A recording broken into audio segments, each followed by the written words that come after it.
Olá, aqui é o Judeu Ateu. Aqui é o Estranho. Aqui é o Denis. E aqui é o Coert. E este é o Mandangá ao Quadrado. Nossa, travou. Todo mundo se enrola.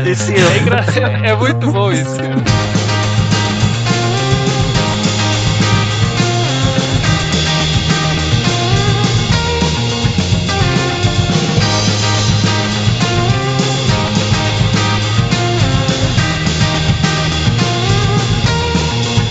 Este é o Mangá ao Quadrado. Não, esse é o primeiro. Vai ficar o primeiro agora.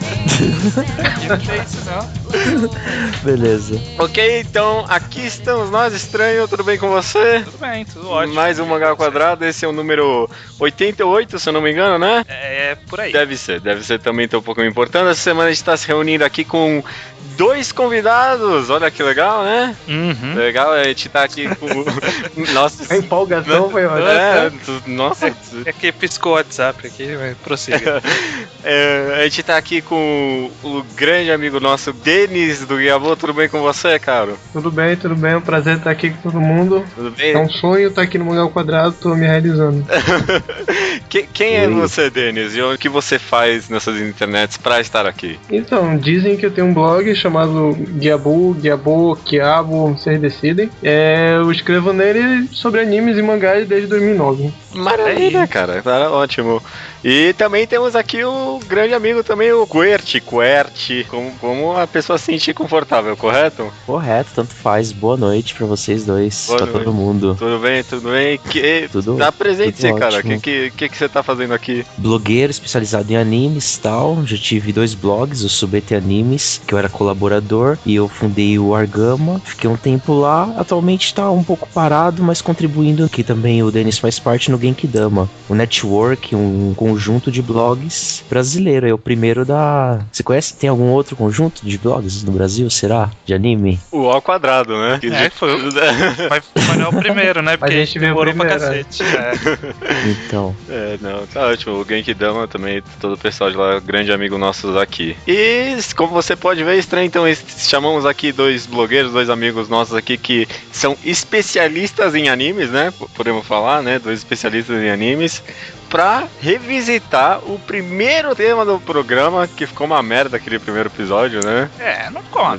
Não ficou uma merda, né? Fala assim. Tô exagerando, mas foi muito curto, não tá com os padrões atuais do programa, e vamos revisitar o tema mangás versus anime, também trazendo de novo versus. Ah, não é? Era velho? Não sei, pode ser. Não, mangá versus anime 2, esse vai ser o título do podcast, né? Porque chama bastante atenção. Pode ter até um subtítulo. Mangá versus anime 2, Animes for Haters. Pra todo mundo odiar a gente, né? Pra quem é hater, ter uma real explicação do que é anime, né? Tipo assim, me explique Eles o vão que é nos anime. odiar. O que a gente tá tentando trazer com esse tema é pessoal que lê mangá e vê muito pouco anime, o que a gente teria a ganhar vendo anime, né? O que o leitor, porque a maioria dos ouvintes do Mangá ao Quadrado, até onde eu entendo, não costumam ver muitos animes, né? Um público meio elitizado, assim, não sei o que, e não costumam ver muito anime. A pergunta geral do podcast vai ser essa, assim, o que leitores de mangás têm a ganhar vendo anime? Quais são as diferenças? Será que uma mídia pode suportar as outras? Vocês, pessoalmente, aí, vocês preferem ver anime ou mangá? Tá geral, né? Denis, você prefere ver anime ou ler mangá? Cara, isso é meio complicado de responder. Depois que eu fui convidado, eu fiquei pensando nisso. E eu percebi que já teve alguma época da minha vida, alguns anos atrás, onde eu preferia ler mangás. Hoje eu prefiro ver animes. E vai muito do esquema de ser mais cômodo pra mim, porque eu já sei onde procurar, onde achar. As temporadas estão lá bonitinhas com as suas grades, eu só preciso assistir aquilo. E é só colocar no Crunchyroll, assistir e pronto. Não tenho tempo pra ficar pesquisando mangás e tudo mais. Mas eu também adoro ler mangás. E aí eu queria fazer a pergunta é se é necessário ter esse versus. Porque eu falei. Porque na verdade são 2 mídias tão diferentes, elas só se aproximam porque uma adapta alguma coisa da outra e por ser 2 coisas japonesas. Mas são 2 coisas completamente diferentes. Eu não sei até que ponto a gente chega num versus.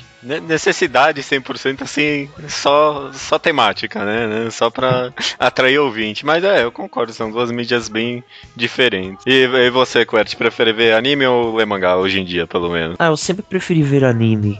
Eu comecei realmente na comodidade, mas atualmente eu fui aprendendo a gostar dos detalhes. Eu gosto de animação em geral também. Assim, as pessoas sempre gostaram de desenho, tal, na infância, tal. Eu peguei, voltei com isso de anime, mas depois eu fui pegando realmente o gosto por ver animação em geral. Então, gosto muito de anime, mas também gosto de ver animação americana, um pouquinho de francesa, etc. Entendo. Parece ser, tipo, o comportamento padrão da maioria das pessoas que acompanham qualquer uma das outras mídias, né? O pessoal prefere ver anime, ponto, né? O alcance é maior. Se você comparar um desenho americano com comics, o alcance da televisão, da mídia audiovisual, acaba sendo maior. Você vê que as pessoas hoje em dia elas preferem ver do que ler. Eu acho que mesmo Game of Thrones, que é uma série e um livro super famosos, eu talvez diria que as pessoas mais assistem o Game of Thrones do que leem. Mesmo o livro sendo muito bem avaliado pela crítica e pelo público. Isso se reflete até no crescimento de vlogs, por exemplo, né? Cada vez a gente tem menos posts escritos, né? Em blogs, em sites de forma geral, e a maioria do resto é conteúdo audiovisual, que é o que a galera quer, né? Com certeza, pelo menos nessa parte de alcance público, eu acredito que seja mais pela facilidade mesmo do negócio, né? Anime ou os próprios vlogs, qualquer coisa, só você deixar lá tocando e relaxar. Vlogs, eu tenho certeza que vlogs é um bom exemplo até. A maioria das pessoas nem vê, né? Às vezes só deixa lá tocando e fica lá em multitarefa. A gente até comentou no nosso primeiro programa que o mangá ele é uma atitude, pra você ler um mangá é uma atitude muito mais ativa do que no caso do anime, que é bem mais passivo. Você simplesmente coloca e assiste. Tem uma certa relutância quanto a essa questão da mídia ativa do mangá. Porque eu ouço muito isso quanto a livros. Você tem ali a descrição do que está acontecendo, você precisa criar na sua mente tudo aquilo que está escrito. Mas o mangá ele também dá para você a imagem, o que está acontecendo através dos quadros. Então eu não sei até que ponto o quadrinho ele é tão ativo assim para ser um diferencial quanto o anime. Mas eu rebatendo esse ponto, o mangá ainda você tem que ter uma criatividade. Muita gente critica Naruto, o mangá, pelas cenas de ação serem difíceis de entender. E já li relatos de pessoas que preferem esperar o anime. A pessoa prefere esperar o anime pra ver a cena de ação do Naruto, que ela leu no mangá, mas pra ela não se importa, que ela não entendeu direito quem tá com a Shuriken ali, que poder foi aonde. Além da atividade física, literalmente, de ler um mangá, né? Mesmo no computador você tem que, no mínimo, ficar mexendo nas setas pra mudar de página, e o seu olhar passa pela página muito mais, desce pra cima, pra baixo, pra um canto pro outro. Anime, você põe o play e sua visão é bem fixa, assim, né? Eu acho que resumindo o que o Quert quis dizer é que o mangá ele tem mais lacunas a serem preenchidas pela sua mente do que o anime.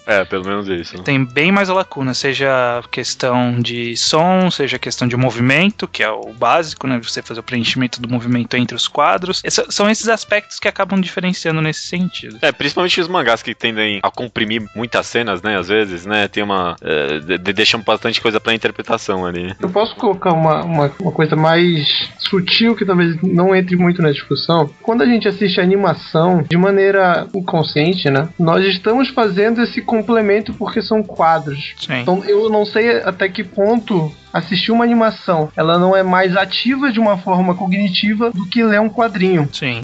Talvez mais cansativa mentalmente, de uma forma. Poderíamos colocar assim. Seria algo a pensar, eu nunca vi por esse lado, não. Em termos de absorção de quadros, o anime ele tem muitos mais quadros do que o mangá.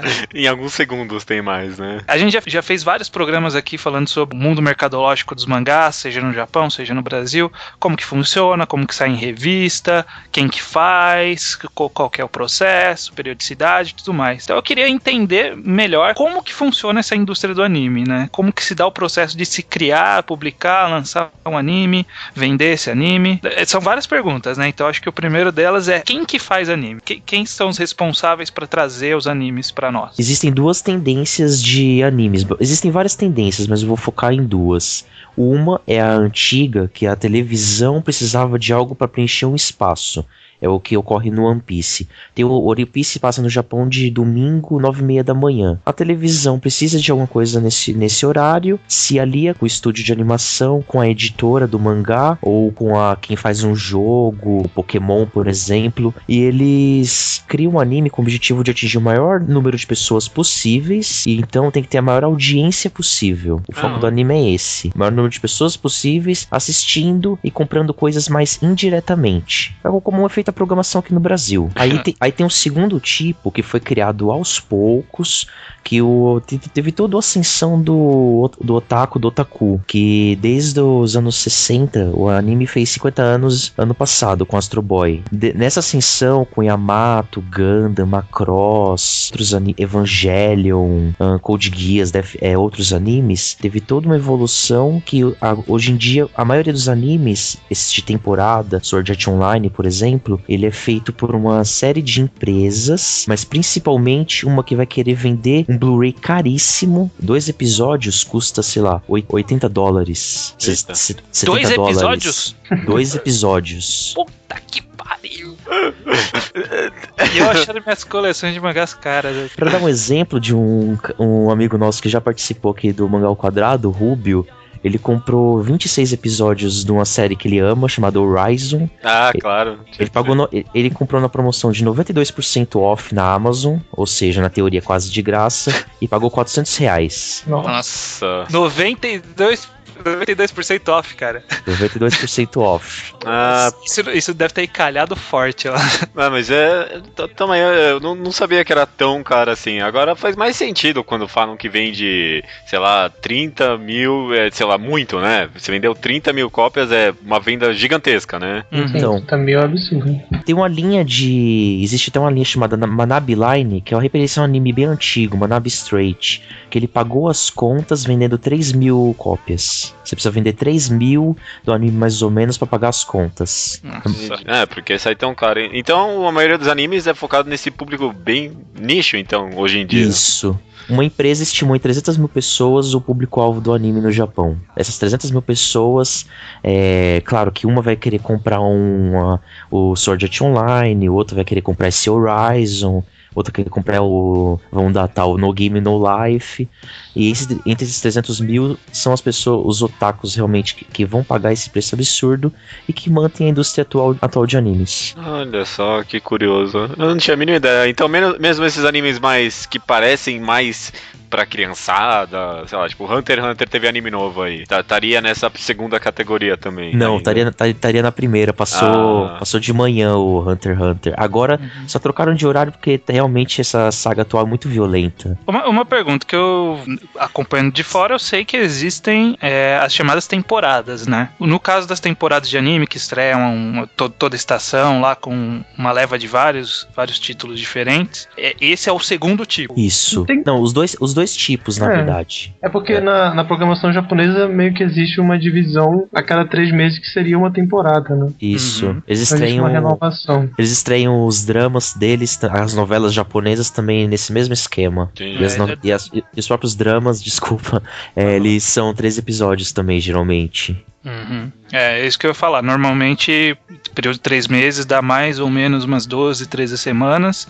Então, por isso que normalmente as temporadas de anime variam perto disso. Exatamente. E eu sei que existem, claro, as mais longas que são fechadas normalmente ficam em 24, 25, por aí também, né? Que deve cobrir 2 temporadas, suponho. Isso. Eles chamam no termo em francês que levaram pro Japão de cour, esse espaço de 3 meses. Aí eles falam anime de 2 cour, esses animes maiores de 26 episódios.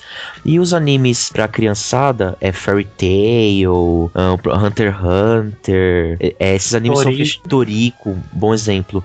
Eles são fechados em pacotes de 1 ano. Você faz 1 ano do anime, se der certo renova, se não der certo não renova. O Toriko foram 3 anos, aí no último ano perceberam, não tá dando tanto dinheiro, cancelaram. Entendi. Bacana. Não sabia que funcionava assim também, não. Por isso que tem tanto anime pra criançada que para no meio, sei lá, Ricardo no Gol, eu lembro que parou e tudo mais. Curioso. Bleach. Teve caso de Bleach, eu lembro na época, o pessoal chorou demais. Durou 7 anos, 366 episódios. Nossa. No 7º ano, cancelaram. Inclusive, até eu acho que é um ponto já bacana de começar a entrar, que é sobre o valor artístico do anime. Primeiro focando-se nessas séries que são mais longas e que elas duram um espaço maior de tempo, ou são baseados em mangás longos, por exemplo, que tem uma história que poderia ser adaptada, mas acaba não sendo adaptada por questões de cancelamento, por exemplo. Esses animes vocês recomendam? Esse tipo de anime? Que esse que você não tem certeza se você vai ver um final digno, que você vai ver uma adaptação deles, você? Olha, eu acho que quem assiste esse anime, esse tipo de anime pelo menos, não tá esperando um final ou uma obra redondinha. Ele tá ali pra acompanhar, assistir o episódio da semana, ficar empolgado pelo próximo e depois comprar o mangá. Então eu acho que não é um anime que busca dar esse senso de completude pro espectador. Com certeza. Eu também fiquei pensando nisso, sobre esses animes que são cópia passada rápida do mangá, né? Tipo, eu assisti boa parte do anime de Naruto uma época. Boa parte não, nossa, vi tudo dessa merda. E tipo, hoje em dia, quando eu comparo com o mangá, eu penso que o mangá é muito melhor, mas de fato o anime tinha umas cenas muito fantásticas. Eu acho que o problema nessas adaptações de anime sem fim, né? Que os caras vão renovando todo ano, é que na enorme parte do anime eles simplesmente tentam só copiar o mangá e acabou. E aí que eu acho que na verdade tá o maior problema dos animes, é tentar se focar em copiar o mangá fielmente, seja por problemas de custeamento, de não poder tentar inovar naquele caso, ou qualquer outra coisa, e acaba ficando aquele negócio muito batido, parado. Eles também se ferram em pacing, porque tenta fazer tudo igual. Mas mesmo, sei lá, os animes de Naruto, eles tinham uns pequenos momentos assim de cenas muito boas, que era justamente quando o cara tentava fugir mais um pouco, né? Eu acho que o importante é que pra quem vê um anime desse é a jornada. Acho que você vê um anime de 50, 100 episódios, às vezes você tem muitos animes que a gente gosta, que você gosta muito da jornada, e o final às vezes acontece de não ser tão bom. Soul Eater, eu gosto muito da jornada do Soul Eater do anime. É um bom anime. Infelizmente o final é fraco, prejudica um pouco, mas não invalida o fato de 40 episódios serem muito legais e muito bem feitos. Peraí. Soul Eater anime eu tenho que comentar. Soul Eater anime é um lixo. Assim, metade pra frente é um lixo. A primeira metade eu concordo que foi uma boa jornada, foi super legal, beleza. Na metade pra frente não. Foi um caso absurdo. Acho que faz tempo. Eu tenho a memória carinhosa do anime de Soul Eater. Pode ser que da metade pra frente ficou uma merda mesmo, eu não lembro agora. Eu até queria aproveitar, eu não sei se talvez entre nessa questão do Soul Eater, mas eu citou meio rápido no papo dele, que foi relativo a orçamento. Que eu sei que isso é um assunto bem delicado durante a criação do anime, né? Que existe um orçamento e que pra cobrir o orçamento, pra caber dentro do orçamento, os estúdios eles têm que fazer algumas determinado número de frames, né? Fazer algumas escolhas artísticas que acabam talvez limitando a obra, não sei. Como ficaria o orçamento na questão dessas séries mais longas? Tem esse mesmo problema? Que eu sei que em série pequena normalmente tem, né? Todo mundo fala, olha aí, ó, esse primeiro episódio é lindo, aí no segundo já diminui a qualidade da animação. Acaba tendo sim. A Toei, que é a maior empresa do ramo, ela tem um limite de 3.000 frames por episódio. Caralho, não. O cara colocou um limite numérico, vai tomar no cu. Isso. Em episódios especiais é 3.500 e o cara pode ultrapassar um pouco o limite se ele descontar no episódio seguinte. Cara, isso é hilário. Sim. Isso afeta totalmente o processo criativo. Não é possível. Exatamente. Por isso não sei se vocês lembram de Dragon Ball Z, que tinha uns episódios com um traço legal, levemente caprichado, não era a melhor coisa do mundo, e no episódio seguinte era um negócio completamente bizarro, porque tem que fazer essa compensação. E o anime é produzido em várias equipes de produção. Ele tem um diretor, tem um roteirista principal, mas os animes não é feito um episódio por semana. Um episódio deve demorar um mês pra fazer, mais ou menos. Então você divide em vários times de produção e cada um faz faz alguns episódios e rotatividade. E claro que vai ter um time melhor e um time menos melhor, piorzinho. E isso explica porque de um episódio pro outro o Vegeta mudava totalmente de fisionomia? Isso.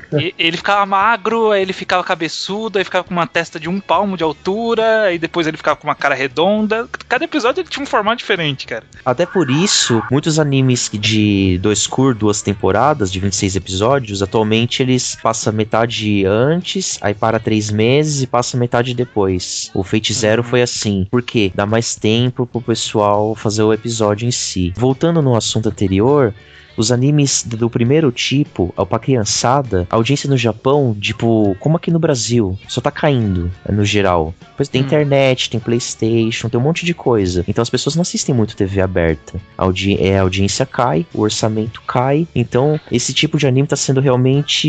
ninguém quer mais. Por exemplo, tinha uns animes bons antes. Por exemplo, o Sailor Moon, o primeiro, foi dirigido por 3 caras. Esses 3 caras são mal reconhecidos na indústria. O primeiro dirigiu Aria depois, Princess Tutu. O segundo é o diretor do Tena e do Penguin Drum. E o último é o diretor do Soul Eater e do Ouran. Então, os 3 diretores, você vê que eram pessoas capacitadas. Por isso em parte, que o anime do Sailor Moon é até por certos fãs mais valorizado que o mangá.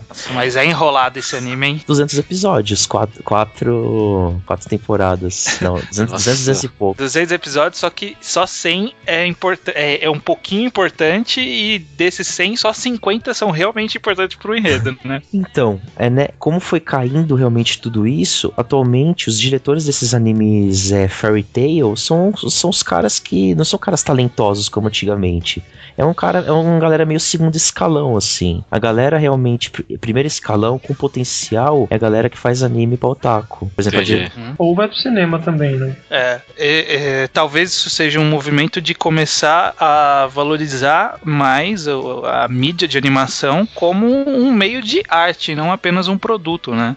Não tem que ficar enchendo espaço ali, né? Tem que ser feito propriamente, né? Como uma arte própria, né? Não sei, não sei se comparado com antigamente, mas eu acho que hoje em dia eu vejo um pouco mais animes de produção própria do que adaptados, ou eu tô enganado muito? Continua a mesma proporção. É que atualmente tem mais animes no geral.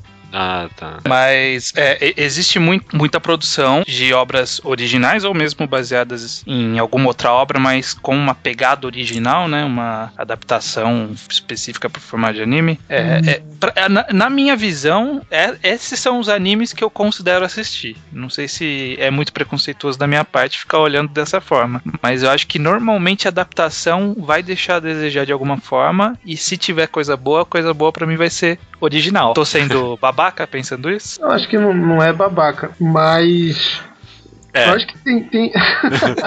Mas Não, é porque assim, eu tava pensando quando tava pesquisando pra esse podcast, o que é um anime. E aí a gente tem algumas características que não dizem o que é um anime, assim como eu lembro do podcast sobre o que é mangá, né? São características que a gente reconhece, mas elas não dizem que aquilo é mangá. Elas apenas são rotineiras da gente ver. Então assim, existe todo um estilo de se fazer animação no Japão que foi historicamente construído desde a época do Tezuka, porque precisava cortar custos, porque não tinha dinheiro, tinha que vender produtos para poder pagar a produção. E esse tipo de coisa continua até hoje. Então, assim, essa produção de times para diminuir os gastos, fazer mais tempo, estender uma obra que, se você fosse adaptar, teria muito menos episódios, ou mesmo efeitos de animação que não são animação, é só para enganar a pessoa, para ela achar que aquilo está sendo animado. Isso é muito presente no anime. E se você pegar um filme com maiores investimentos, tipo Miyazaki, por exemplo, ele já não trabalha tanto com esse tipo de coisa que a gente está acostumado a ver nos animes. Então, assim,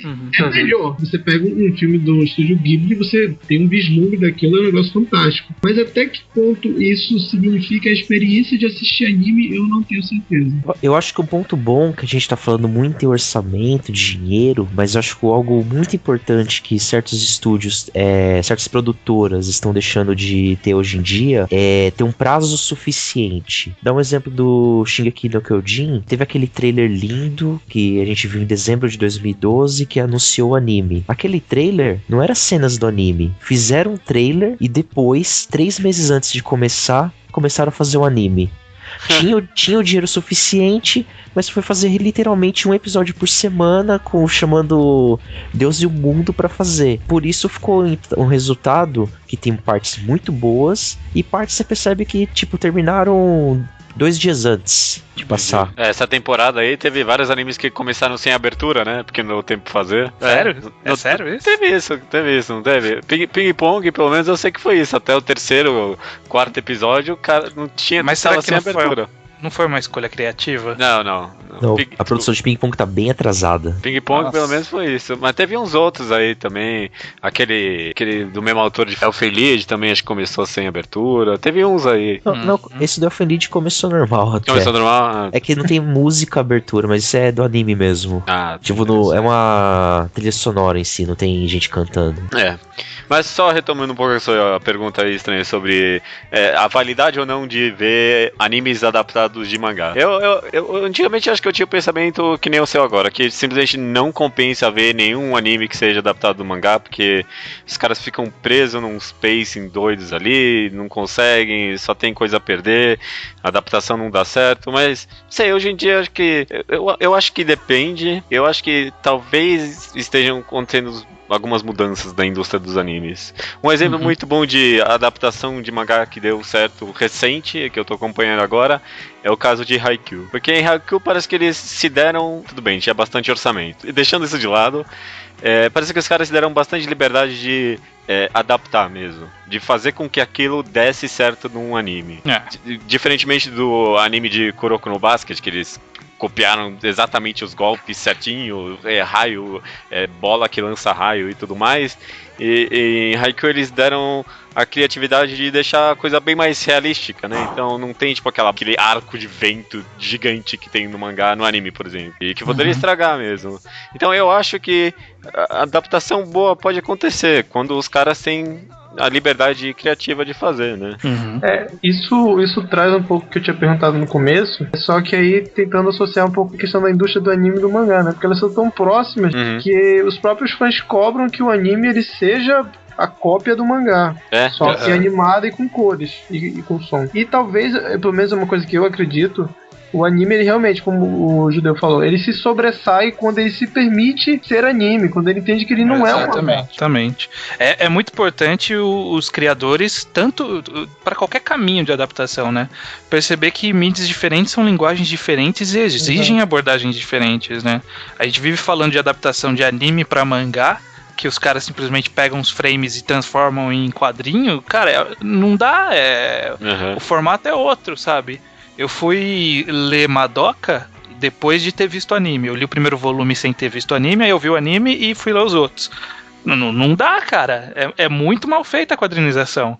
Eu acho que anime, ele pode adicionar muito, porque o anime acaba, como toda obra de arte, assim, é uma escolha muitas vezes do diretor. O anime que eu acho mais especial, não li o mangá, é adaptado de mangá, mas acho que um dos melhores animes que eu já assisti é o Mushishi. Eu acho que tem coisas que são só do anime que adicionam muito. Com certeza. O Mushishi, a cor dele, tipo, os cenários parecem pinturas. Você vê um cenário do Mushishi, você pode tirar screenshot e colocar que são cenários lindos. Tem uma trilha sonora toda característica, que você ouve a trilha, você entra totalmente imersiva no clima. Pelo menos na primeira temporada, essa segunda temporada realmente, voltando no orçamento, é um pouquinho mais baixo.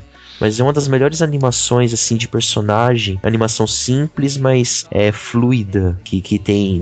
É sempre destacado pelos fãs de animação em si, que é um dos melhores animes nesse quesito também. Não, e é totalmente...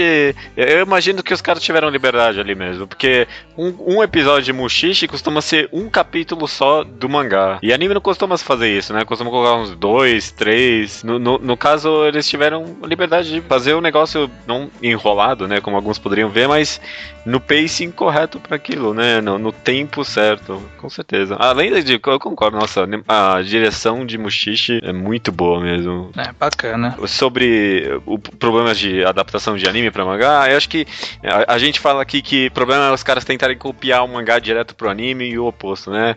Mas acho que é meio fácil falar isso, mas ainda assim é bem difícil de executar, porque Anime e mangá, apesar de serem duas mídias bem distintas, ainda estão muito mais próximos do que o que acontece nos filmes. Por exemplo, adaptar um filme de um livro, você automaticamente já tem muito mais liberdade criativa de graça do que adaptar um anime de um mangá, né? Sim. Então eu imagino, por exemplo, que seja, entre aspas, mais fácil, porque você tem mais liberdade de adaptar um livro para um filme, apesar de serem muito mais distintas, né? A proximidade do anime e do mangá é o que prejudica mesmo. Nesse caminho, como o Kurt falou, o nicho hoje da maioria dos animes ele é muito pequeno, tanto que é um nicho. Você não pode se dar o luxo de perder esse público. Por exemplo, se você faz uma adaptação de um filme onde o público leitor de um livro, ele acha que não foi uma adaptação boa, se o público de cinema comprar, você vai vender muito mais. Então foda-se quem lê o livro. Agora, se você perder esse pequeno público que é fã daquela obra no mangá, vai ficar muito complicado pra você conseguir lucrar.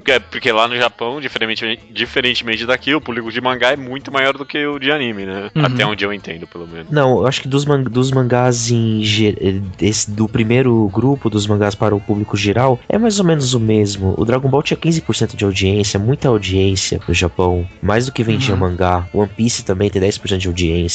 Será mesmo hoje em dia que os animes estão meio bambos das pernas aí? Então, One Piece tem 8 a 10% de audiência. O Japão tem 130 milhões de pessoas. Tá. Já dá uns 10, 15 milhões vendo One Piece. É muita coisa, sim. É muita coisa. Mas desse não é um público de fato consumidor, por assim dizer, né? Porque eu não sei como que funciona o lucro. Se é só na venda de DVDs, de Blu-ray, ou se tem alguma outra forma que as empresas lucram com a produção do anime. Se é, tipo, por audiência, dá mais publicidade, a publicidade dá dinheiro pro, sei lá...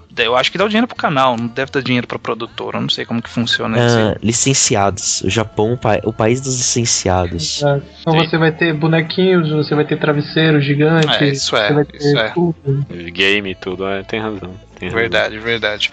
Ó, eu quero entrar num tópico que a gente já começou a esboçar, mas eu acho que tem muito a se dizer, que a gente, aqui nesse podcast de mangá, a gente já falou bastante sobre como que funciona mais ou menos a linguagem do mangá, né? O que ele tem, que a gente fez um programa, né? Por que mangás, né? Por que a gente fala sobre mangás, o que o mangá tem de tão legal pra gente se focar nele. Eu queria que vocês falassem, começando pelo Denis, por que animes? Por que ver animes? O que o anime tem a me oferecer? Como mídia de forma geral. É só essa a pergunta? É, amplo desse jeito.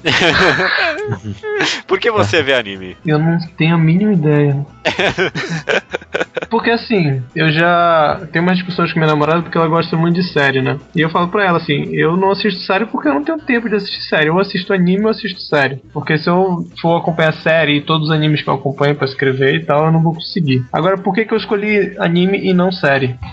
Primeiro tem toda uma carga, eu acho que sentimental, emocional, porque é uma coisa que vem comigo desde a minha infância. Assistia Dragon Ball no SBT, assisti Cavaleiro do Zodíaco, depois Dragon Ball Z, Pokémon, aí comecei a baixar, comecei a escrever, hoje estou envolvido nisso, então tem toda uma questão emocional. E essa questão emocional me trouxe um gosto pelo que eu chamo de uma coisa própria do anime. Porque quer assim, quer não, o anime ele é produzido para o público japonês. Apesar de algumas tentativas de se internacionalizar, fazer uma coisa que consiga agradar o paladar do público internacional, o anime e o mangá também, né? Ele é feito para o público japonês. Acaba sendo uma coisa muito única, que eu não consigo encontrar em outros espaços. No caso do anime, eu não vou dizer que o anime em si tem uma coisa especial, porque ele é uma animação como qualquer outra, tirando as questões de técnicas que se usam. Mas, pra mim, é a questão cultural daquilo que só um japonês consegue fazer através da animação. Eu acho que soma realmente isso, que ele falou muito bem, de ter crescido vendo anime, dando uma história afetiva, emocional.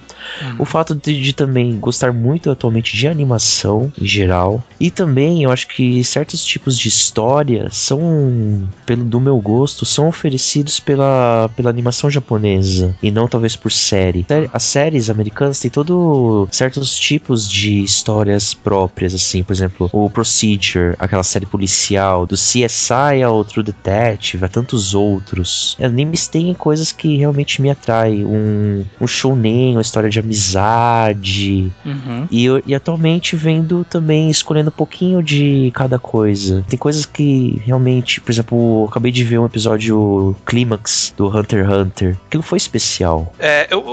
Eu não sei, eu vou afirmar com uma generalização total de alguém sem conhecimento disso, mas eu tenho a impressão que talvez o Japão, os animes feitos no Japão, eles são poucos mercados que se focam em fazer animações não só para crianças, né? Eles se focam a fazer animações para públicos diversos. É uma impressão que eu tenho, não sei como aos outros locais do mundo, mas a impressão que eu tenho de anime de desenho americano é que desenho americano é feito para crianças, de uma forma geral. Ele até de vez em quando tem um apelo para um público adulto, mas originalmente é feito para criança. Não, enquanto indústria, realmente, acho que só a indústria japonesa ela tem essa diversificação de públicos, mas eu acho que talvez a diferença não seja nem a animação para criança e para adulto, é animação para todas as pessoas possíveis e gostos possíveis e desconhecidos pela humanidade. E talvez isso seja um grande ponto, só que ele conta também para o mangá. Por isso que eu tô preocupado de falar o que eu gosto de anime, porque são argumentos que também servem para mangá.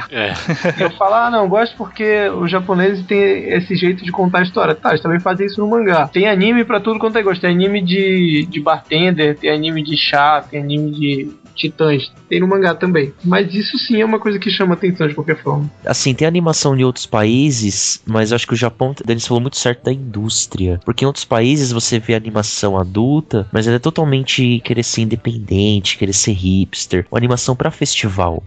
O Japão tem essa animação, vou dar um exemplo do Kaiji, é um mangá de jogos. Ele é um anime que é feito para um público geral. É famoso no público geral, até ganhou 2 filmes live action, em vez de ser pra festival, pra coisa assim, pra passar na TV mesmo, 20 episódios, 50 episódios. É verdade, acho que eu às vezes até reclamo de barriga cheia, tem pouco anime pra mais hipsterzão, assim, né, um pouco anime mais adulto, mas tudo mais, acho que comparado com outras indústrias de animação, os animes até que são bem ricos em obras mais adultas e tal, né? Com certeza. Uma pergunta nesse naipe pra todos os públicos. O Moe tá matando o anime? Tem isso ainda. Ainda existe esse medo, esse risco, essa crescente do Moe nas animações? Aparentemente tá diminuindo, pra falar a verdade. Pelo menos esse moe que a gente chama de moe, né? Que esse moe pro público masculino e menininhas, não que esteja em decadência nem nada disso, porque ainda vende pra caramba. Mas parece tá diminuindo um pouco. Mas não tá matando, não. Ainda tem muita produção que não é disso, né? Eu já acho que, fazendo a brincadeira, que já matou. Tipo, que já foi muito mais fácil produzir uma obra hipsterzona, por exemplo, do Ergo Proxy, que tanta gente gostava lá em 2006. Hoje em dia, um ou outro, baseado em um diretor o diretor tem que ser muito famoso, ter algum patrocinador bem forte, ou se a adaptação de uma obra de um cara é muito prestigiado, como o Sidonia Nokishi nessa temporada atual. Tá bem mais difícil, assim, você fazer uma obra totalmente independente, pós-moderna, etc. Mas isso de a indústria tá morrendo, isso, tipo, tá 50 anos, é ciclo. Não vai morrer. Vai se alterar pra algo que talvez a pessoa específica não goste. Aí a pessoa talvez morra pra ela. Tá viva ainda, né? É hora de arranjar outro hobby se o anime, se a indústria morreu pra você, infelizmente. Essa temporada, por exemplo, eu até elogiei, parecia que tinha um pouco menos moe do que nas anteriores, né? Mas acho que é ciclo mesmo, né? Uma hora vai, outra hora não vem. Mas como foi dito, né? Parece que a indústria ainda depende bastante dos otakus. Vai ver, os otakus estão querendo um pouco menos moe hoje em dia, não sei. Então, eu acho que o foco que deu uma mudada é que, assim, antigamente tinha o negócio do K-On!, que era clubezinhos de só meninas e tal, e atualmente tá muito na cola do Sword Art Online, o cara que é o deus praticamente, sendo o cara, que tem tá tendo uma Rouka no Game no Life, então um monte de anime que o cara é o fodão e acaba tendo um harém disfarçado. Acho que a tendência atual da indústria, a tendência do ano, assim, é essa. Também teve uma crescente do público feminino de não adaptações shoujo, né? Ah, é verdade, tem isso, né? Acho que aos poucos talvez a indústria esteja querendo amplificar, né, as brechas dos vários públicos, não sei, tentar sair do moe. Esse negócio com o público feminino é muito verdade mesmo. Mas o Free não é moe? É a mesma coisa, só que Não, pra mas menina. quem é que tá sustentando? Por isso que eu falei, não é aquele moe que a gente conhecia, voltado pro público masculino. É, bom, mas imagino que não sejam os otakus que estejam sustentando isso, né, só. Não, mas essa Fujoshi é otaku feminina. Ó, uma questão que eu queria resgatar, que a gente começou a falar um pouco sobre a linguagem, porque animes. Eu vou falar uma coisa do meu porque não animes. E aí vocês podem trabalhar em cima disso. Porque eu tenho uma impressão, fazendo um paralelo de produção americana com produção japonesa, no caso de quadrinhos, por exemplo. O mangá, ele é bem conhecido pela descompressão muito maior de cenas do que do quadrinho americano. O que é essa descompressão? É você estender a mesma cena por mais quadros do que um americano usaria para fazer aquela cena, né? Então é fazer uma transição mais detalhada de movimentos, enquanto no americano, em um mesmo quadro acontece 1 milhão de coisas, 1 milhão de balões de conversa e tudo mais. Eu tenho uma leve impressão que o anime carrega um pouco dessa descompressão com ele também, de se estender muito em várias passagens, em várias cenas e conversas e closes, esse tipo de coisa, e me dá a impressão que é sempre lento. Mesmo quando é uma história de ação, é lento pra mim. Vocês sentem essa descompressão é realmente parte da linguagem do anime? É uma coisa que eu tenho que me acostumar? Como é que é? Na verdade, a gente acaba retornando pro debate sobre dinheiro, né? Finanças. Porque isso é técnica pra economizar. Uhum. É você apresentar um quadro estático e mudar pra outro quadro estático. Não tem animação aí, sabe? E isso é uma forma que a indústria de animes construiu desde a época do Tezuka pra diminuir os custos. E até hoje é utilizado mesmo, e largamente utilizado, mas também tem toda uma questão de técnica narrativa, de você buscar mostrar a mesma cena sob o olhar de várias pessoas, de o que está acontecendo naquela cena, o que aconteceu com essa pessoa, com aquele personagem, com aquele outro, para você se inserir ali dentro. Uhum. Também é uma técnica, só que também é utilizada para cortar Eu concordo, com certeza é usado para cortar custos, né? O negócio é que, tipo, as limitações traz criatividade, às vezes. O negócio é o anime saber usar isso ou não, né? Exatamente. Como se tornou parte necessária da linguagem, né? Por questões orçamentárias, ele precisa ser desse jeito. Da mesma forma que um autor de shonen semanal, ele precisa se acostumar com um mangá com 19 páginas, tem que fazer um clímax funcionar em 19 páginas, o estúdio ele vai ter que se adaptar em cima desse formato, né? Então, a gente tem em 19 páginas, a gente tem One Piece, e em 19 páginas a gente tem Bleach, que o que tem em 19 páginas de Bleach aconteceria uma página de One Piece. É tudo questão da própria pessoa saber lidar com essa linguagem, talvez, né? E eu não sei se eu tô procurando no lugar errado das pessoas que sabem lidar bem com essas limitações, de certa forma, da linguagem do anime. Eu já acho que depende do anime. Tem animes que realmente são mais lentos, mas tem animes que são até rápidos, assim. Eu achava o ritmo do Jojo na primeira temporada, que foram as 2 primeiras partes do mangá, frenético. Adaptou, acho que 11, 12 volumes e 26 episódios, e principalmente o Battle Tendency parecia assim, um episódio tava uma coisa, o outro já tava no outro ponto, e se pulasse um episódio já perdia muita coisa já. Kill la Kill também recentemente era bem frenético, né? Nossa, todo episódio bem corrido, né? Pra mim, pelo menos. Um exemplo bem extremo é um anime chamado Dead Live. É um anime só, acho que só 40 minutos. É curto e, tipo, é frenético o tempo todo. Até a animação é meio estilizada, assim, mais pra algo mais veloz mesmo. É bem legal. É do mesmo diretor do Kill la Kill e também do outro que até pode recomendar, o Gurren Lagann. Tipo, os animes do Imaishi, eles são frenéticos. É, questão de talvez saber usar ou não. Mas eu também tenho a mesma sensação que vocês, Trent. Acho que na enorme maioria das vezes, pra mim, também não é muito bem utilizado, não. Tipo, parece que é lento mesmo.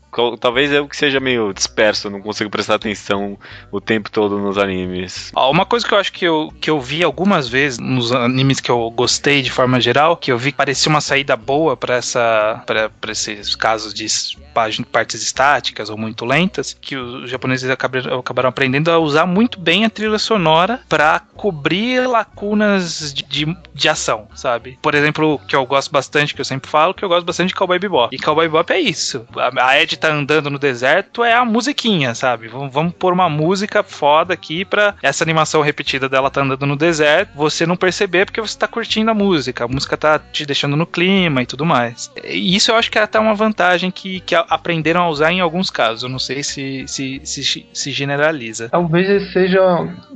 Talvez eu pudesse até apontar isso como um dos motivos de eu preferir assistir anime, a questão da trilha sonora. Faz uma certa falta na hora de ler o mangá. Até pela intenção de quem criou aquela obra. Quando ele coloca uma certa trilha sonora, ele tá querendo te dizer alguma coisa, te colocar numa certa emoção. Tem uma diferença muito grande de você ter a trilha sonora ali, apontando mais ou menos pra onde você deve seguir, apesar de que isso também pode ser uma coisa negativa, mas e não ter a trilha sonora. Principalmente em histórias que meio que demandam um som, né? Por exemplo, no Nodame Cantabile tem um mangá sensacional, mas se você assistir pelo anime com aquela OST de música clássica, é uma coisa surpreendente. Por isso que é uma pena que tem tanto pouco anime de terror e horror, né? Porque era um gênero de mangá que só teria a ganhar com os animes, com uma trilha sonora assim bem forte e tudo mais, nos momentos certos. Mas tem tão pouco, né? Uma pena. Vocês assistiram Chique? Me falaram que Chique tá muito bom. Anime de Chique. Muito bom, recomendo. É bom. Eu sei que o mangá é muito bom, e o mangá tem um clima muito legal mesmo não tendo som. Mas eu imagino que se tiver um trabalho de som bom, poderia ficar bem melhor ali também. Eu não lembro tanto da trilha, assim, não marcou tanto a trilha do Chique. Eu lembro das cores. Era mais o clima, eu imagino, clima soturno, assim. Imagino que deve usar uma paleta de cor bem escura para a série toda. Não. É interessante porque Chique, ele tem muita cor vibrante. Eu acho que ele faz um jogo dessa questão do clima mais soturno, mais sombrio, com um visual mais colorido. Mas os cabelos, né? Era só mais os cabelos que eram coloridos e esquisitos. Não sei se no mangá também é esquisito. Ele tem uns cabelos meio bizarros de design e de cor também, mas se você pegar as páginas coloridas, você vê que todas elas ela é bem cor pastel, assim, é bem neutro. É tudo, mesmo quando tem uma cor mais que deveria ser vibrante, né, um amarelo, um vermelho, você vê que ele é um tom mais escuro, um tom bem pastel mesmo. É bacana, ó, fizeram uma modificação de linguagem que imagino que deve funcionar para anime. A grande questão, acho que no final dos contos de esse falso anime versus mangás aí é os animes quando adaptam o mangá, já que é uma necessidade deles, né, já que tem que ser, porque senão não consegue cobrir os custos, é saber usar o que o anime tem de melhor pra ele mesmo, né? Em vez de tentar ser uma cópia, né? Então, no caso das trilhas sonoras, no caso das palhetas de cores, né? Tem coisas específicas do anime é onde ele tem que se sobressair, né? Uma última questão que eu tenho sobre a linguagem, que é uma questão mais de tendência moderna, que eu vejo muita gente reclamando, e eu queria entender muito bem como que funciona essa reclamação. Qual que é o tchan por trás do CG? Por que todo mundo odeia CG? Porque a animação tradicional 2D, vocês falaram que o anime economiza, mas, por exemplo, o Shingeki no Kyojin, as cenas de ação que eles conseguiram terminar são lindas. O traço, tal, tudo, movimentos ultra detalhados, que pra compensar todas as partes paradas, o Japão se especializou em fazer nas cenas de ação movimentos ultra detalhados. Você percebe que o cara girou 3, 4 vezes, e fatiou ali, voou de novo, etc. E nisso tem tem diversas escolas, tem o nome dos animadores do episódio são conhecidos, tem vários caras que são reverenciados só por ser animadores. O cara não é diretor, não é roteirista, não é nada, é só um animador. Acaba tendo, que nem no mangá, acaba tendo identidade. O CG é perda de identidade, infelizmente. E além, voltando, não tem orçamento. É um CG sem identidade e sem orçamento. E tem outro problema também com o CG, porque ele força uma quebra. Você tá lá assistindo uma coisa num estilo de arte e vê uma coisa completamente diferente. Você sai da história, você se preocupa com o que você tá vendo, com a técnica, e não com o conteúdo. É naquele momento que tem uma transição de linguagem que fala, olha, você tá vendo uma animação, sim, tá? Exato. E aí você fala, puta, fudeu, né? Sair da história totalmente. Então eu acho que é uma questão mais de mau uso do que de ser CG, né? Talvez. Isso, mau uso. O Sidora no Kishi, eu vi alguns episódios eu achei ele era inteiro em CG. Eu acho que não tem o caso da quebra. Eu não achei ruim não, viu? Eu achei bem legalzinho. Eu acho que talvez o orçamento também não tava tão baixo, eu não sei. Tava bom, por exemplo. É um exemplo que deu certo pra mim, pelo menos. Eu vi aquele filme do Hoshi no Koe, que é aquela animação que o cara fez todo sozinha, e eu tava achando muito legal, até a parte que ele quis fazer luta de robô. Porque na hora que começou a luta de robô, eu via o Blender que o cara usou pra fazer, sabe? Tipo, eu falava, nossa, o que é essa animação, cara? Sabe, tava muito bom quando ele tava fazendo uma coisa meio pseudo, e na hora que ele fez ação, pra mim foi a quebra. Mesmo sendo a mesma linha, tipo, tinha CG na história toda, na hora que chegou na ação, que aí eu via que era um CG e que não era tão bem feito assim. E tem gente que sabe disfarçar. Tem um episódio do Paint Stocking, que é um anime do Gainax, duas menininhas, tal, estilo meu Cartoon Network, que tem uns carros em CG. Só que o cara sabe fazer tão bem feito que muita gente, se for ver a cena, não percebe direito que o carro é em CG. Também, acho que eu nunca soube mesmo. Então, os carros são em CG.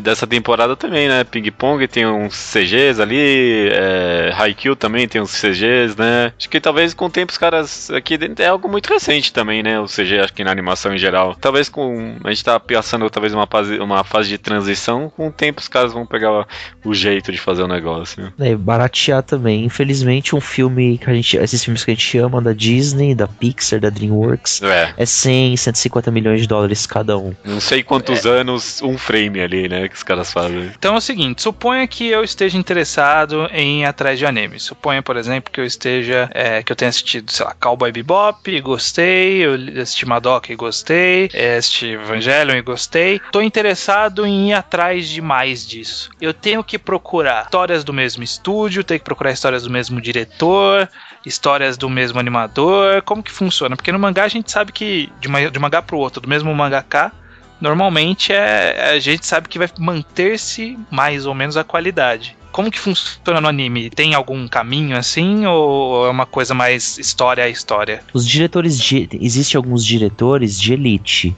O cara que fez o Evangelho, o Hideaki Anno, o cara do Ping Pong, o Masaki Yuasa, o cara que fez o Summer Wars, aquele da menina que pula o tempo, que é o Mamoru Hosoda. Esse filme é muito bom. Então, tem uns 10 diretores mais de elite que você viu um filme dele ou anime, gostou, pode procurar o outro que geralmente você vai gostar também. Mas realmente, se você viu o Haikyuu, aí às vezes tem um outro anime do cara que não é tão bom. Por exemplo, o cara do Shingeki no Kyojin, que também fez o Death Note, ele também fez o High School of the Dead e fez o Guilty Crown, que não são tão bons. É que esses são mais aquelas séries feitas a toque de caixa mesmo, né? Menos envolvimento criativo e mais tipo, olha, a gente conseguiu isso aqui, a gente precisa de alguém pra fazer, né? Então faz você. Não é tipo, eu queria fazer esse anime, eu tenho uma ideia criativa em cima disso. Mas infelizmente no Japão só esses 5 ou 10 que conseguem ter essa liberdade. Os outros, mesmo com várias obras reconhecidas, não tem, são escravos do estúdio. Aliás, isso aí. E os estúdios, assim? A tendência... Eu nunca entendi estúdio de anime muito bem até hoje. Eu não sei, acho que nome de nenhum. Eles tendem a funcionar, tipo, na mesma linha artística? Ou, tipo, tem estúdio que faz 1000 coisas e dane-se? 95% dos estúdios são contratados pelas produtoras, pelas televisões, pelas empresas de bonequinhos para fazer anime. E um ou dois eles tentam manter um pouco um conceito, fazerem o que gosta, mas mesmo esses têm que intercalar um pouco. Por exemplo, o Gainax, que eu acho que é o estúdio de televisão mais conhecido por ser autoral. Ele fazia um anime que realmente queria muito, Evangelion, e fazia outros contratado, Karekano, que deu uma polêmica e conflitou muito. Teve que trocar diretor no meio do caminho, porque deu conflito lá. Aí vai melhor ir por histórias, então, nos animes, no final das contas. Recomendações, tem muito lugar, acho que onde a pessoa consegue recomendação. De pessoas. Portal Genkidama. Vocês dois, Kurt e Denis, que assistem bastante animes, vocês acham que tem hoje em dia ainda muitos animes bons? Ou é tipo uma gema que você tem que achar lá no meio? Você tem que chafurdar por muita coisa ruim pra conseguir achar uma coisa boa, assim, boa, que você fala, puta, isso é bom mesmo. Questões de quantidade, como o Coach falou antes, hoje em dia se produz muito mais animes, e a grande maioria é uma bosta. Então, sim, você meio que tem que buscar muito pra você encontrar um bom. Mas ao mesmo tempo, como aumentou muito o número de produções, também vai surgir mais animes muito bons. Eu não tenho essa nostalgia, esse saudosismo de achar que antigamente os animes eram melhores. Eu acho que todo ano você vai encontrar ótimos animes. Todo ano pelo menos sai pelo menos um que é, tipo, muito bom, né? Eu acredito na famosa lei de Sturgeon, que 90% de tudo é lixo. Então tem os 90% que é lixo e 10% é útil. Sempre teve e sempre vai ter. Mangá é a mesma coisa também, né? Não é algo específico do anime. Mangá updates, tem dias que eu abro lá e a lista inteira, tipo, não tem nada que presta, nada. Mas é que mangá tem tanto rolando ao mesmo tempo que é bem mais fácil achar alguma coisa boa, parece. Então, mas a tendência do anime aparentemente é também seguir essa linha, talvez. Eu imagino que sim, Nessas horas que é bom vir pessoas e fazerem um puta hype em cima de uma história. Porque eu só vi Madoka porque eu cheguei no meio mangá animístico depois que Madoka já tinha terminado, ou tava terminando de passar, então eu não peguei esse hype. Aí recentemente, que alguns conhecidos meus que assistiram começaram a fazer o hype, falei, puta, vamos ver essa porcaria aqui. Todo mundo fala que é uma maravilha, lindo, maravilhoso. É muito bom, eu gostei. Tô esperando o próximo hype pra eu saber o que eu vou assistir. Mano, Ping Pong, melhor anime do ano, já vai ser, tô te falando. Eu não sei se eu quero acompanhar semanalmente, vou esperar terminar, e aí se vocês falarem que o final é bom, Não, deve ser parecido com o do mangá. Então, estamos terminando o programa. Últimas palavras, alguém aí quer mandar alguma mensagem bonita? Olha, eu queria agradecer pelo convite. Eu não tava brincando quando eu falei que eu queria vir aqui. Eu tava muito chateado porque eu nunca tinha sido convidado. São 80 e não sei quantos programas. Nunca me convidaram, mas agora eu tô feliz. Queria agradecer a todo mundo que tá me ouvindo. Mas segura o agradecimento um pouco aí, porque a gente vai pros e-mails agora, mas já volta com a recomendação do Denis, né, cara?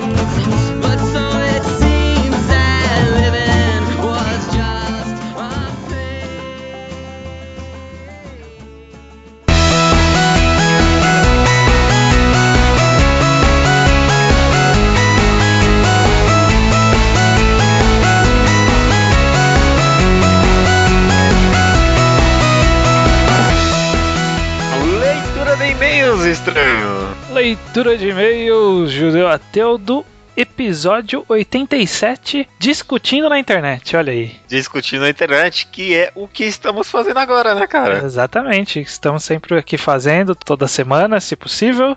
Primeiramente, se as pessoas quiserem discutir conosco, elas podem enviar um e-mail para qual e-mail, Judeu Ateu? Podem enviar um e-mail para contato@alquadra.do. Maravilha, cara. Pode enviar sua opinião, sugestão, reclamação, pode falar que odeia a gente, pode falar que ama a gente. Nunca recebi um e-mail de alguém falando que ama a gente.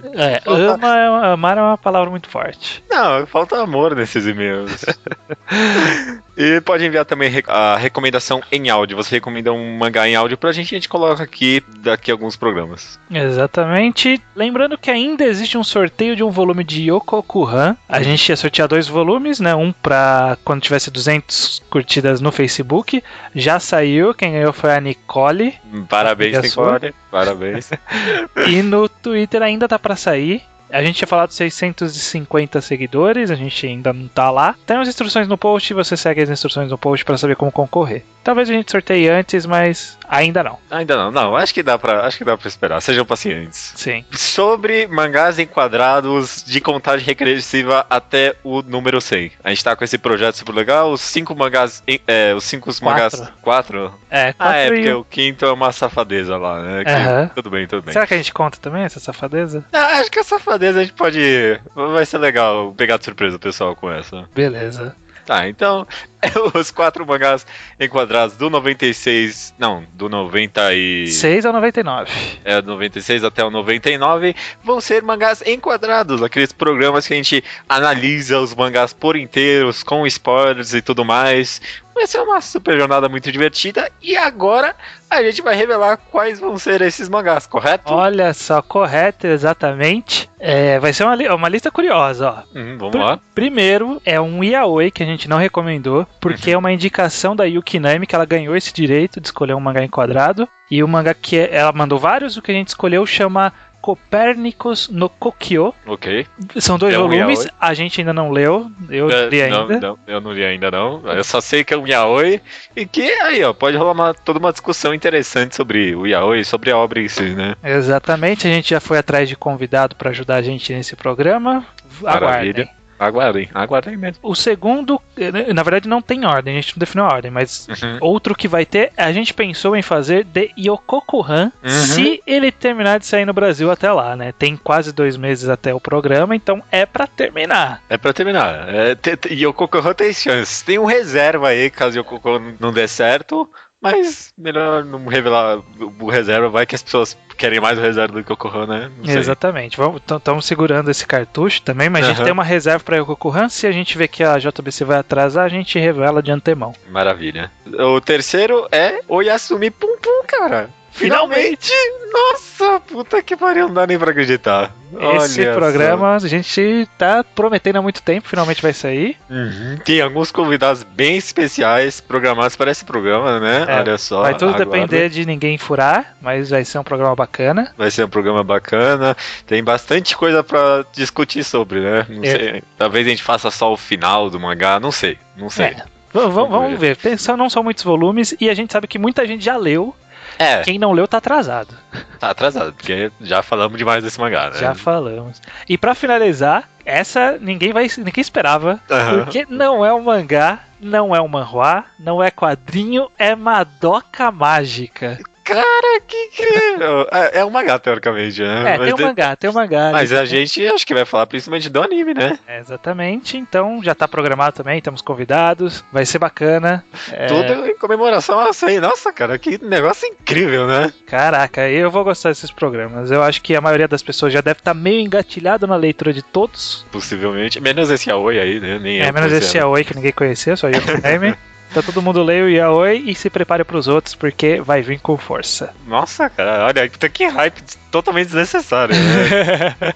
Fiquei até empolgado aqui o pessoal, então. Só pra terminar esses comentários aí antes de ir pro Slowpoke Report, estamos recrutando para o Ao_Quadrado.do, cara. Exatamente, olha só.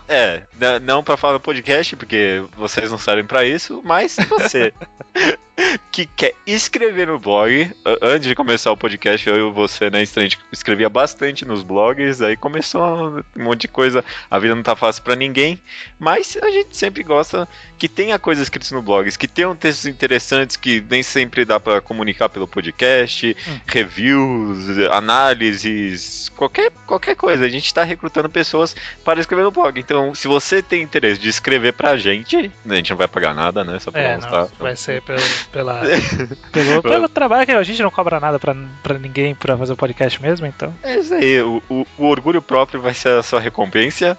Pode enviar pra gente um texto de teste. Envia o texto pra gente, a gente lê. Se a gente gostar, a gente coloca no blog e você começa a escrever aqui, certo?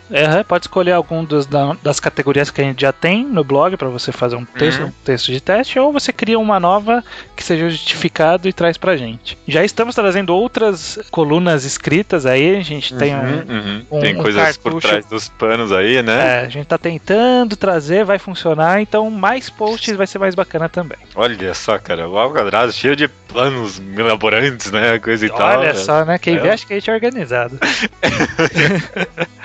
Bom, mas vamos rápido que a gente ficou muito tempo nos comentários. Demais. Vamos lá, Hajime800 comenta que já fizeram. Slowpoke Report, né? Os comentários de programas passados e tudo mais. Hajime800 comenta que já fizeram um Horrible Scans que ripa os scans do Crunchyroll e eles colocam num site de torrents lá e tudo mais. Uma pena, mas tudo bem. Maldade. Que pena. O Leonardo Fuita retornou, ele ficou um bom tempo sem mandar e-mails pra gente, ele mandou um e-mail com comentários do programa 85 e 86, mas como a gente já tá atrasado, vai ficar por outra chance. E ele disse que leu Slandan, que achou sensacional. Slandan. Bom demais, puta que pariu. Leu Innocent, leu Molester Man, que também achou muito bom, embora cansativo. Mesmo. E está... É cansativo. Eu cansei no primeiro capítulo. E está vendo os animes de Ping Pong e Sidonia no Kishi. Olha só. Ai, nossa, anime de ping-pong, só rapidinho, tá muito bom, viu? Tá enriquecendo o mangá de uma forma muito brilhante, com os personagens, com o clima. Eu tô achando o anime de ping-pong até agora, pelo menos, melhor que o mangá, viu? Olha só. Vou jogar essa. Renan, essa HQ, ele leu Rita, gostou bastante, mas ele disse que se incomodou um pouco que quase todo site colocou a tag Yuri no mangá, né? Yuri de lesbianismo e tal. Você leu Rita? Não li ainda, não li. Não é tão injusta essa categoria assim. Ele tem um pouquinho de alguns relacionamentos lá e tudo bem. E o Renan também comenta que ele ficou feliz em descobrir que não é o único brasileiro que leu Yubizaki Milk, aquele mangá que o Rubio recomendou nos programas, lembra? Ele não é o único brasileiro, mas é a única pessoa neste podcast que leu. Não, eu li também. Você leu? Lembra? No podcast eu comentei que eu tinha lido. Verdade. Tem um final muito ruim mesmo. Ramon Souza, 19 anos, de Portugal, leu Oyasumi Popo. Esse aí tá preparado. Já tá. Ele disse que quando falamos sobre catarse no programa de mangás tristes, ele se perguntava como era ter essa sensação, até ele ler agora o Pum Pum. Mas ele comentou de um spoiler da parte final, que foi o que desencadeou. Ele disse também que gostou da evolução do Pum Pum e que curtia o Pegasus, embora não tivesse nenhuma conclusão do porquê o autor utilizava o Pegasus na história. Vamos conversar sobre isso no podcast, com certeza. Sim, com certeza. E ele deixa uma pergunta sobre o que ele deve ler a seguir, agora que ele terminou o Pum Pum. Putz. Essa é uma pergunta difícil, né? Acho que se eu tivesse lido Pum Pum de uma vez só, seria um daqueles mangás que eu, daria uma pausa depois de voltar aos mangás, sabe? Daria aquela, seria os mangás, não precisa de mais nada. Eu recomendo Kokou no Hito. Kokou no Hito? É outra pegada, mas... É outra pegada, mas tem um feeling até que parecido também. Ou o Onanimaster Kurosawa, né? Tem uma pegada parecida. Pode ser. A minha recomendação é Kokou no Hito, do judeu é o Onanimaster Kurosawa. Beleza. Siga o que seu coração mandar. Will Cave leu Uzumaki do Junji Ito e disse ser um mangá tremendamente perturbador. Nossa, caramba. E o Equinócio disse que já tinha lido Rita e disse que, embora não mude vidas, alivia tensões momentâneas sem que precisemos recorrer a lenços de papel. Muito bem falado. Muito bem falado mesmo. Indo pra rapidinhas do blog e tudo mais, o Chaturanga, Luiz Aleph assistiu Sakasama no Patema, eu acho que eu tô falando errado o tempo todo isso, mas tudo bem, e ele achou muito bom como romance, e além disso ele sugere os temas trolls e babacas da internet. Ótimo tema. Tá anotado aqui. E no tema do podcast passado ele disse que o problema dele com o Crunchyroll é o leitor em flash lá que eles têm. O leitor tá meio porcão mesmo ainda. Precisando dar um jeito naquele leitor mesmo, é foda. O Guilherme, que não sou eu, 19 anos, que mora em Fazenda Rio Grande, perto de Curitiba, Paraná. Ok. Diz que acha cansativo discutir pela internet, pois lhe cansa escrever e ter que ler textos quilométricos. Assim, tem que ler realmente, pra participar de discussão. Mas eu acho que até uma reflexão que eu esqueci de falar no podcast que eu acho válido, que é as pessoas terem um controle do quanto vão falar no post, sabe? Porque às vezes a pessoa ela traz tantos pontos num texto que você tem muito trabalho pra você parar e responder ponto a ponto, sabe? Coisa que numa conversa privada não ia deixar alguém falar tudo aquilo sem você retrucar, né? Na vida real você não vai falando, né? Tá certo. Porque como você tem essa liberdade, né? Você quer trazer tudo que você sabe daquilo de uma vez só, né? Exatamente. Tipo, acabar com a pessoa. Tipo, aí fica aquele resposta de resposta, aí depois tem a resposta da contra-migração da resposta de não sei de quando, né? E aí fica gigante a resposta. Aí se você chegar no quinto post gigante, as pessoas já nem... Quem não tava na discussão não vai querer entrar. E quem tava vai já estar meio cansado de ter que digitar textos quilométricos. É uma reflexão curiosa. O Rafael Victor, primeira vez que ele comenta com a gente, ele acredita que um dos motivos de algumas pessoas evitarem discussões na internet é o medo de serem provados como errado. Por isso que muitas pessoas fogem do aspecto técnico e tentam manter a conversa mais subjetivas, que nem é querer. É melhor porque é foda. Tipo, é foda, mano, é foda. O Carlírio Neto, ele comenta nessa linha também que ele diz que muitas pessoas não expõem opinião justamente por receio de receber uma resposta que elas não queiram, né? Ou se negam, às vezes elas recebem uma resposta e se negam a aceitar qualquer contra-argumentação possível. Acho que é tipo alguma coisa meio do cérebro, né? Uma autodefesa, assim, pra tentar manter as ideias que você já tem, né? Deve ter uns negócios de psicologia bem doidos aí no meio, cara. A negação tem que ter algum motivo, a negação. A Jess comenta sobre discussões no Orkut. Na época ela tinha 2 membros que tentavam discutir sobre a posição de um personagem do anime, nem entendi isso direito, mas o importante é que a discussão durou mais de 2 meses no Orkut. No Twitter não tem uma discussão que dura mais de 15 minutos. Por isso que o Orkut era tão boa, aquele cenário pra aquilo. E ela também comenta que se acha fraca de opinião, porque às vezes se rende à opinião do outro. Eu acho que isso às vezes só quer dizer que você tem opinião muito forte, né? Porque sabe manejar ela, né? Trazer outras opiniões, trocar, né? Exatamente. Isso é muito difícil. É melhor ter alguém que sabe absorver a opinião dos outros do que alguém que se recusa. A gente comentou, é muito difícil saber largar das opiniões, né? Uhum. O Leonardo Fuita, ele comenta o seguinte: o grande problema de discussões é que muita gente não sabe argumentar. Além disso, muitas pessoas entram em uma discussão tentando ganhar, quando na verdade a questão não é essa. Admito que é muito legal ganhar uma discussão, mas o mais importante é você amadurecer suas opiniões e aprender sobre o que está sendo discutido. Concordo. Por isso que eu acho que, penso que nem o Taka, que ele comenta que gosta bastante de discutir sobre coisas que não necessariamente tem uma opinião formada sobre. Eu tenho bastante essa linha de pensamento também. Eu gosto de... É nesse tipo de discussão que você mais aprende mesmo, né? Quando a pessoa tem alguma coisa pra te contar ali. E, partindo pros e-mails e comentários maiores, temos o primeiro e-mail do Leonardo Souza, 17 anos, Rio Grande do Sul, que primeiramente ele cobra a mim, estranho, a opinião sobre o one shot que ele fez pro concurso da Ação Magazine. Cara, eu lembro de ter lido, e eu acho na minha mente que eu tinha opinado. Agora eu não lembro mais muito bem da história. Eu precisaria reler. Eu tenho que caçar aqui pra onde você mandou pra eu poder opinar. Ele também cobra o judeu sobre a opinião dele sobre a opinião de você. Aliás, a opinião do judeu sobre a opinião dele de Kill la Kill. Sim. Eu tô pra escrever lá no blog dele.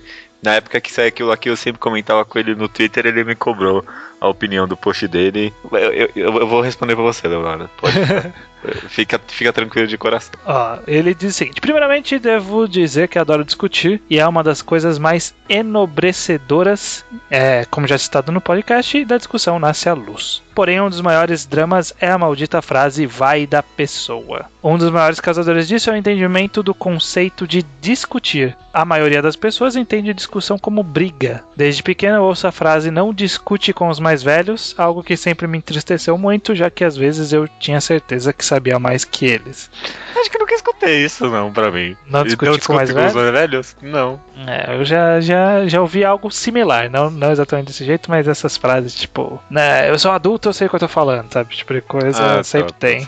Pode ser. Seguindo aqui, ele diz, porém, em geral, eu prefiro não discutir certas coisas na internet. Dependendo do assunto, os defensores acabam sendo um pouco agressivos e, mesmo sem cair pro ad hominem, cria um cenário de batalha pessoal. Em geral, política é discutida assim. Eu tento me focar mais em discussões de arte, já que eu nunca ouvi falar de uma guerra começar por um lado achar que Fairy Tail é a melhor coisa do mundo e o outro defender que Hunter x Hunter é. Eu acho que eu também não. Só com bolacha e biscoito, né? Bolacha e biscoito, ketchup na pizza. O problema é que as discussões de política, pra mim, tá bom, acho que talvez seja um problema. A discussão de política, eu pessoalmente sempre evito, porque eu acho que nunca ninguém sabe de absolutamente nada.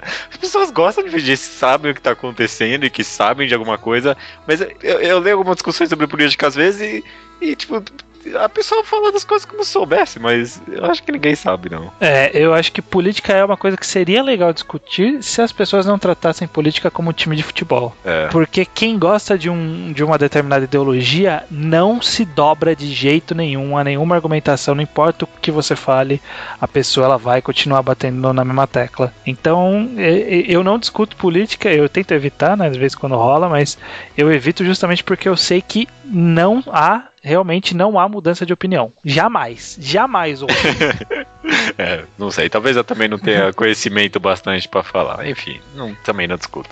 Enfim, o Leonardo Souza, só terminando, ele recomenda um canal do YouTube de animação chamado Coelho, o programa, a animação do canal Gato Galáctico. Já me falaram disso, mas eu não sei ainda exatamente do que é, eu precisaria assistir. Você conhece? Não, nunca ouvi falar, vou atrás depois. Beleza. Pra terminar aqui os e-mails, temos o comentário, na verdade, do blog do Pirulito, ok? Ele comenta aqui, a questão do debate na internet é que ele é nivelado por baixo. Vou falar no geral, não irei me ater ao círculo de mangás. Todo mundo tem o direito de expor sua opinião, e é bom que seja dessa forma. Mas nem todos estão qualificados para discutir o que se pretende discutir da maneira como se apresenta a discussão nessa imensa liberdade de rede. Não é porque as pessoas estão acostumadas com a ferramenta que elas não têm mais saco para o embate das ideias. Você tem a técnica, você tem o canal, você tem o espaço, mas não tem o espírito. Esse é o principal problema que alimenta o cansaço de discutir. A modernidade deu às massas as facilidades, os instrumentos, as técnicas, os meios para se gozar intensamente, mas a modernidade não deu para as massas espírito nenhum de dever para com o seu tempo, porque a modernidade acredita que não precisa. Olha só, cara, bem grandioso esse texto. Ora, sejamos francos, o que menos existe na internet é discussão de fato, no sentido de debate. O que existe é discussão como troca de ofensas. Isso é sintomático, as pessoas não sabem o que estão falando e não sabem o que o outro está dizendo. Provavelmente nem se interesse, não precisa. E aí também ele fala que não deveríamos descartar por completo o método de comparação de obras, que a gente falou lá, né, que a gente não gosta de comparar em obras, mas se tentar discutir a forma com que a comparação é feita, né, não descartar logo de cara quando duas obras estão sendo comparadas, né? Ok, cara. Muita coisa foi dita aí, né? Tem bastante comentários grandes também lá no blog. Quem a gente não citou, ou que a gente encurtou o comentário. Quem tem curiosidade, vai lá, dá uma olhada em como tá o post completo e discuta, né? Pode discutir. Pode discutir. Vão no blog. Sempre tem comentário muito interessante que a gente acaba deixando de lado, infelizmente, porque o tempo aqui é curto, né? Mas exatamente. É bom que a gente gasta mais tempo ainda comentando isso. Exatamente, e correndo, né? Não precisa pensar muito. Programa 88, programa estranho, como já falei. Programa estranho, que legal. Nossa, que ótima piada. Nossa, tipo, de onde veio essa merda, né? Porque o ano que você nasceu, então. Você nasceu em que ano, Judeu? 92. 92? Caralho, mano. 4 anos de diferença. Não é nenhum absurdo também. É muito novo, muito novo. É um neófito. Vamos ver. Se não tiver nenhum número melhor também, 92, a gente faz essa mesma safadeza. Vai ser isso. Beleza.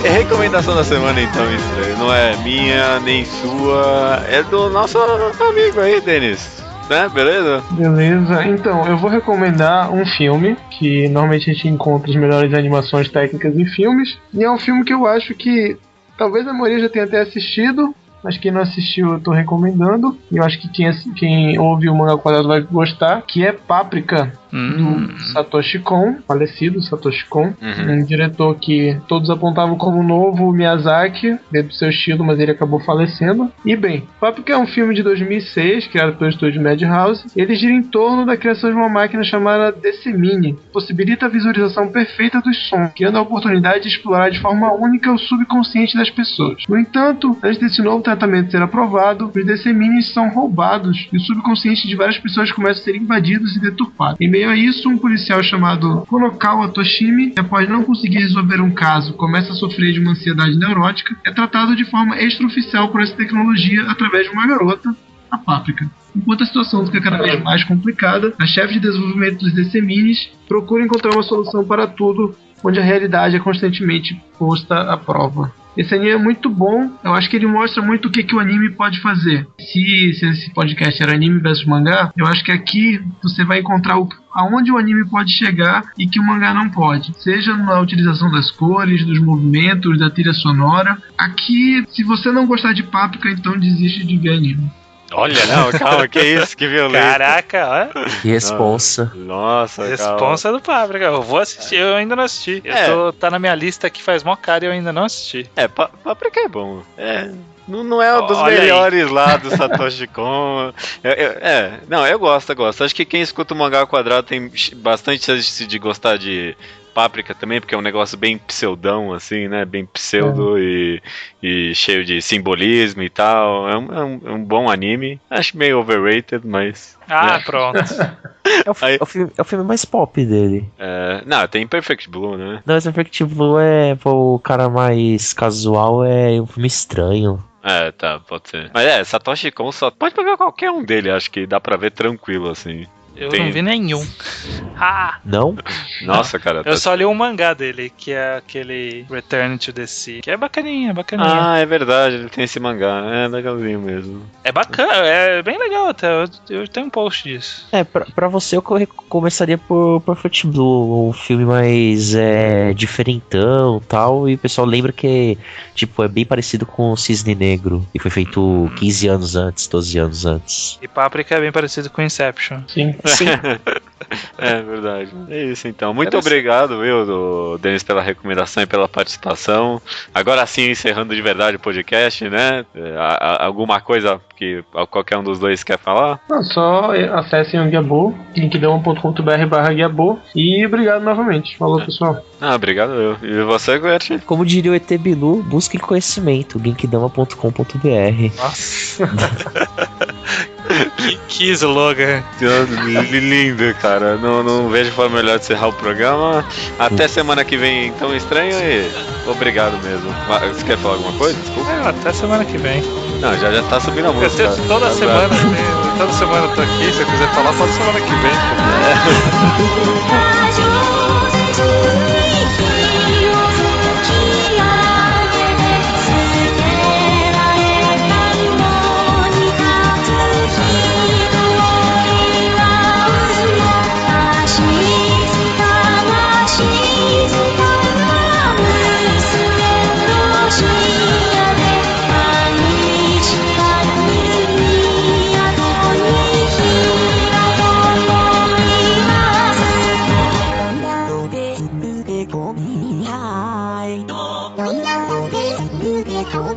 Hi.